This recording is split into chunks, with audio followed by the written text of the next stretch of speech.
Assalamualaikum warahmatullahi wabarakatuh. Kita lanjutkan materi kita tentang masih dalam hal persaingan, yaitu dasar strategi persaingan. Keunggulan bersaing, sebelumnya sudah pernah saya sounding keunggulan bersaing ya, competitive advantage dari Michael Porter. Itu bisa dari low cost leadership, diferensiasi, dan fokus. Ada 3 ya.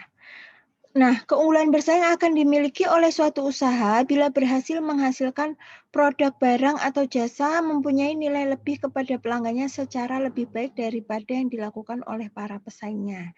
Jadi, kita akan mencapai keunggulan bersaing ketika kita punya nilai lebih. Nilai lebihnya apa? Kalau menurut Michael Porter adalah low cost leadership, diferensiasi, dan fokus. Nih, keunggulan, betul kan? Keunggulan bersaing bisa dikembangkan melalui strategi sebagai berikut. Ini menurut Michael Porter. Yang pertama, strategi kepemimpinan dalam biaya atau low cost leadership. Menjadi produsen produk, barang, atau jasa dengan biaya yang lebih rendah sehingga dapat menurunkan harga jual produknya. Jadi, ketika kita mampu menekan biaya serendah-rendahnya, maka harapannya harga kita akan lebih murah dibandingkan pesaing. Itu namanya low cost leadership. Pesaing dengan biaya yang lebih tinggi tidak bisa bersaing dalam hal harga dengan perusahaan yang lebih unggul dalam biaya. Jadi, bagaimana kita bisa menekan biaya serendah-rendahnya agar harga kita bisa lebih murah dibandingkan pesaing. Kemudian yang kedua adalah strategi diferensiasi atau beda. Mengembangkan berbagai cara untuk melakukan diferensiasi produk, barang atau jasa dari para pesaingnya. Suatu bisnis dapat terfokus pada produk atau jasa tertentu sehingga memiliki keunggulan dalam segmen atau ceruk tertentu pada suatu pasar. Jadi harus punya perbedaan dibandingkan dengan pesaing kita. Sama-sama bikin ayam goreng, kita bikin ayam gorengnya beda. Misalnya sambalnya, atau dikasih keju cair misalnya, atau ditambah apa misalnya. Nah, itu diferensiasi. Kemudian yang ketiga, strategi inovasi, mengembangkan berbagai produk, barang, atau jasa yang inovatif dan unik. Ini masuk ke diferensiasi juga. Gimana menciptakan produk, barang, atau jasa yang inovatif dan unik. Kemarin sudah ya kita belajar tentang kreatif inovatif. Nah, ini salah satunya juga. Ternyata dia masuk ke keunggulan bersaing. Kemudian strategi pertumbuhan. Memperluas produksi barang-barang atau jasa, melakukan diversifikasi produk dan jasa baru, atau berintegrasi dalam produk atau jasa yang berhubungan dengan memperluas pasar. Jadi, bagaimana kita memenangkan persaingan dengan cara memperluas pasar. Bisa dalam hal wilayahnya, bisa dalam hal demografisnya, segmen pasarnya itu strategi pertumbuhan. Kemudian yang kelima, strategi persekutuan atau aliansi, membuat hubungan kemitraan dengan para pelanggan, pemasok, pesaing, konsultan, para stakeholder juga.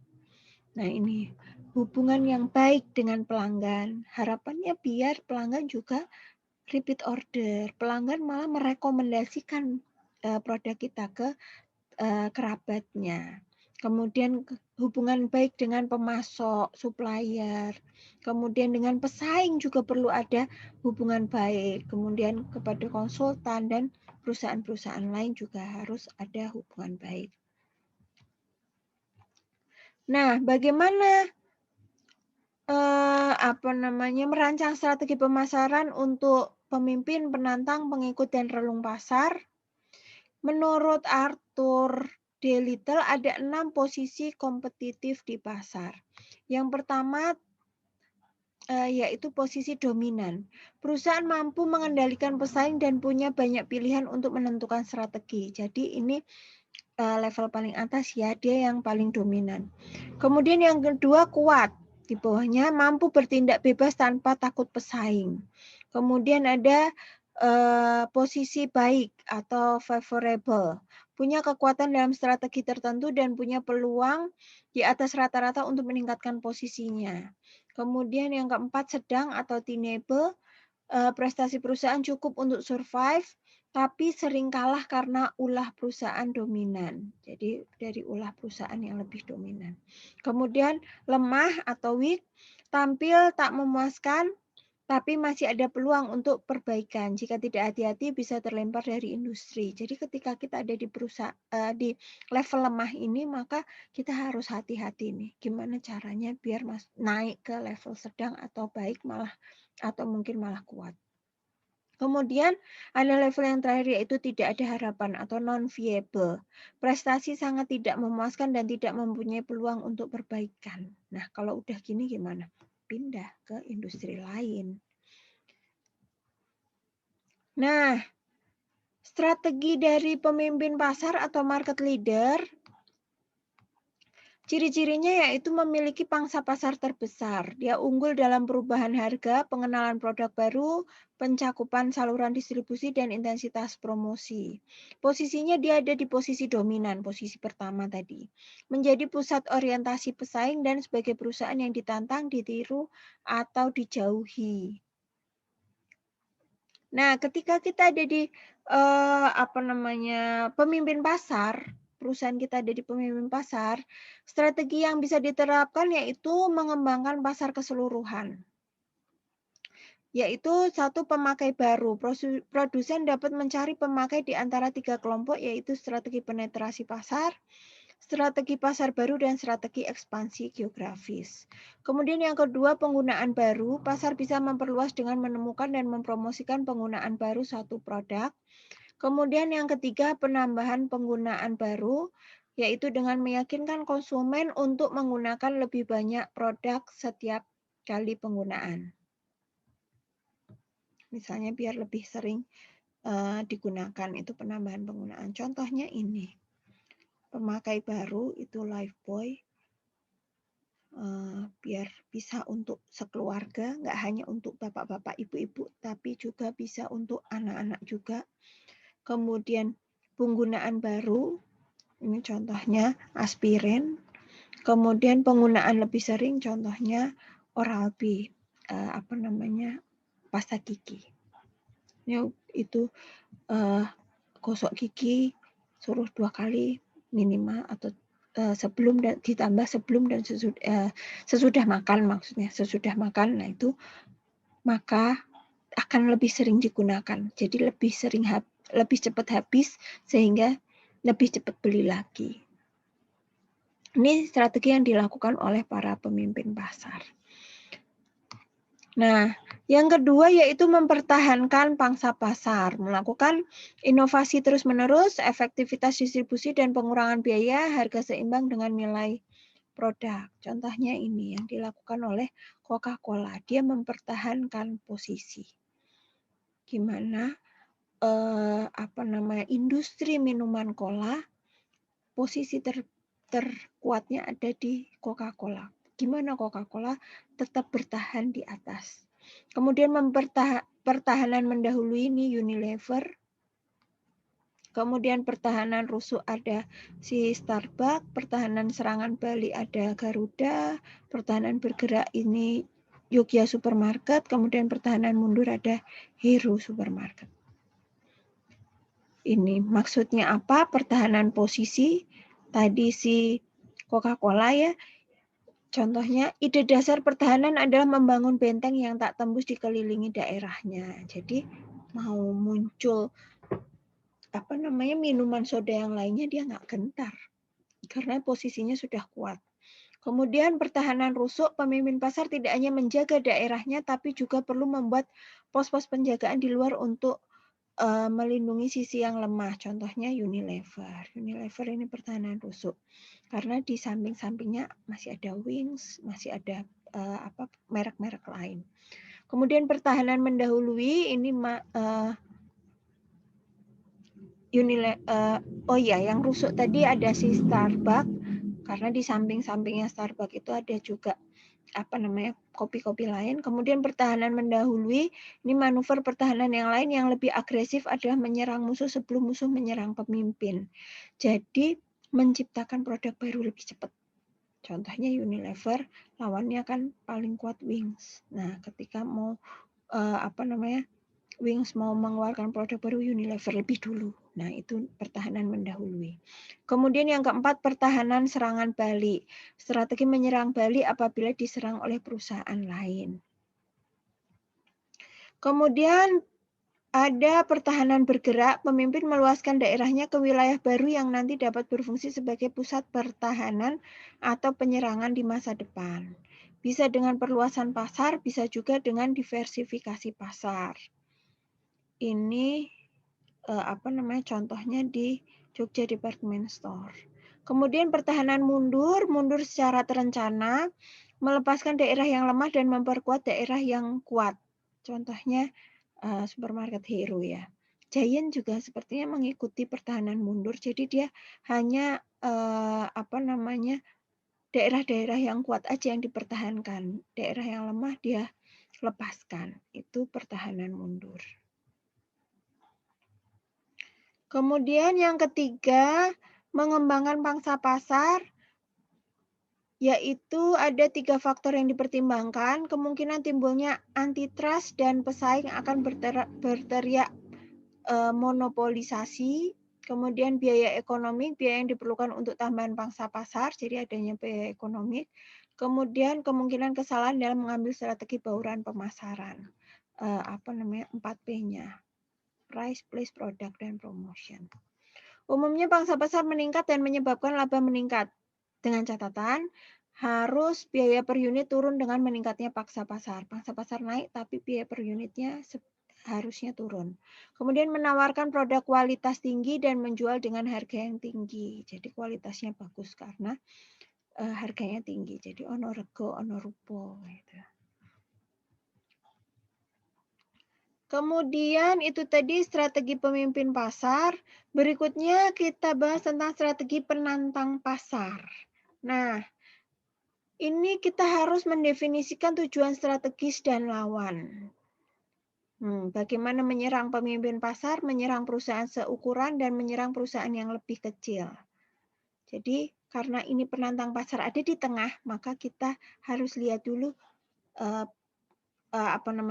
bagaimana si pemimpin pasar, jadi yang ada di atasnya, kemudian yang seukuran, yang sama-sama di penantang pasar, kemudian di bagaimana menyerang si perusahaan-perusahaan yang di bawahnya atau perusahaan yang lebih kecil. Nah, memilih strategi dengan serangan umum, yaitu serangan frontal, serangan sisi, serangan pengitaran, serangan melewati, dan perang gerilya.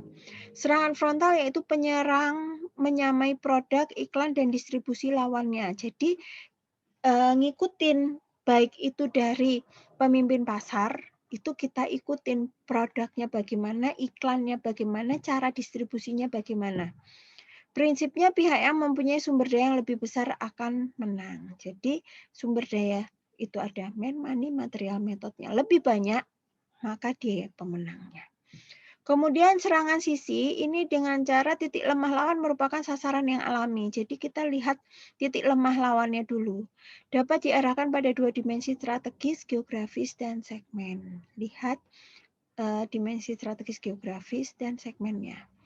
Kemudian yang ketiga yaitu serangan pengitaran. Usaha untuk menangkap satu bagian wilayah lawan melalui serangan kilat. Serangan pengitaran dapat ditetapkan ketika penantang memiliki sumber daya unggul dan yakin bahwa pengitaran yang cepat dapat menghancurkan moral lawan. Ini ada serangan pengitaran. Kemudian yang keempat, serangan melewati. Serangan tidak langsung melewati seluruh lawan dan menyerang pasar lebih mudah untuk memperluas basis sumber daya perusahaan. Strategi ini menawarkan 3 pendekatan, yaitu diversifikasi produk yang tidak berhubungan, kemudian diversifikasi ke dalam pasar geografis baru, kemudian atau melompat ke teknologi baru untuk mengganti produk lama. Jadi bikin produk baru yang lebih inovatif, yang lebih menggunakan teknologi. Kemudian yang terakhir yaitu perang gerilya, serangan kecil dan tidak teratur untuk mempermalukan dan merusak moral lawan dan pada akhirnya mendapatkan pijakan permanen. Nah, karena ini ada strateginya banyak, maka kita harus pilih strategi yang paling spesifik. Nah, strategi penantang pasar tadi yang pertama menentukan sasaran dan lawan strategis, menyerang pemimpin pasar, Ini strateginya risiko tinggi, tapi imbalannya juga tinggi, high risk high return berarti. Daerah yang perlu diamati adalah kebutuhan atau ketidakpuasan pelanggan. Jadi lihat kebutuhan pelanggan bagaimana, kemudian ketidakpuasan pelanggan terhadap produk dari pemimpin pasar itu bagaimana. Kemudian menyerang perusahaan yang seukuran, tadi kan pemimpin pasar di atasnya, kemudian yang sama, yang seukuran, yang tidak bekerja dengan baik dan kekurangan uang. Kita lihat perusahaan-perusahaan yang sama dengan perusahaan kita. Kemudian menyerang perusahaan kecil, lokal, dan regional yang tidak bekerja dengan baik dan kekurangan uang. Kemudian ini tadi strategi serangannya ada 5 ya, serangan frontal, melakukan penyerangan pada produk, iklan, dan harga pesaing, kemudian serangan rusuk, menyerang titik lemah dari musuh, kemudian serangan pengepungan, ini manuver pengepungan untuk meraih bagian besar daerah musuh, kemudian serangan menghindar, bisa dengan diversifikasi ke produk yang tidak berkaitan, diversifikasi ke pasar geografis, atau membuat produk baru dengan teknologi baru. Kemudian yang kelima, strategi perang gerilya, melakukan serangan kecil dan berkala terhadap berbagai daerah musuh. Kemudian yang ketiga yaitu memilih strategi penyerangan khusus, bisa dengan diskon harga, barang yang lebih murah, barang prestis, perluasan produk, inovasi produk, pelayanan yang ditingkatkan, inovasi distribusi, kemudian pengurangan biaya manufaktur, dan promosi periklanan yang lebih intensif. Contohnya si penantang pasar, contohnya ada Fresti dengan serangan frontalnya, kemudian Extra Joss dengan serangan rusuk, kemudian ini deterjen Wings, ini serangan mengapung, ini yang diserang adalah si Unilever tadi. Kemudian Burma ini serangan menghindar, dan Bank Muamalat dengan serangan gerilya. Kemudian yang ketiga yaitu strategi pengikut pasar. Ini strateginya adalah pemalsu, meniru produk dan kemasan pemimpin pasar, menjualnya di pasar gelap atau melalui penyalur yang tidak memiliki reputasi. Kemudian yang kedua adalah pengklon, mengemulsi produk, nama, dan kemasan pemimpin dengan sedikit variasi. Kemudian yang ketiga peniru, meniru dari beberapa hal dari pemimpin, tapi mempertahankan diferensiasi berdasar kemasan, iklan, harga, atau lokasi. Kemudian yang keempat mengadopsi, mengambil produk pemimpin dan mengadaptasinya atau memperbaikinya. Pengadopsi dapat memilih untuk menjual di pasar yang berbeda, jadi diadopsi. Ini contohnya pengikut pasar dengan cara pemalsu, pengklon, peniru, mirip ya. Kemudian pengadaptasi. Kemudian strategi penceruk pasar, penceruk mencapai margin yang tinggi dengan pencerukan yang cerdas. Tugas penceruk menciptakan ceruk, memperluas ceruk, melindungi ceruk. Nah, risiko penceruk, ceruk pasar mengering dan diserang. Nah, kemudian yang terakhir yaitu strategi pengisi celah pasar, yaitu spesialis pemakai akhir, level vertikal, ukuran pelanggan, pelanggan tertentu, geografis, produk, keistimewaan produk, mutu atau harga, pelayanan, dan saluran. Ini relung pasar atau pengisi celah pasar. Celah pasar yang ideal adalah pasar yang cukup luas dan daya beli cukup, ada potensi untuk berkembang, diabaikan oleh perusahaan besar, punya keterampilan dan sumber daya, membina goodwill. Kemudian spesialis relung tadi, spesialis pemakai akhir, ukuran pelanggan tertentu, geografis tertentu, ciri produk, pelayanan tertentu, dan spesialis pesanan. Ini yang terakhir, perusahaan bawah mengabaikan pesaingnya, perusahaan rata-rata mengcopy pesaingnya, dan perusahaan pemenang mengendalikan pesaingnya. Jadi kalau mau jadi pemenang, maka kita harus mengendalikan pesaing. Itu saja dari saya. saya akhiri pertemuan hari ini. Selamat siang. Assalamualaikum warahmatullahi wabarakatuh.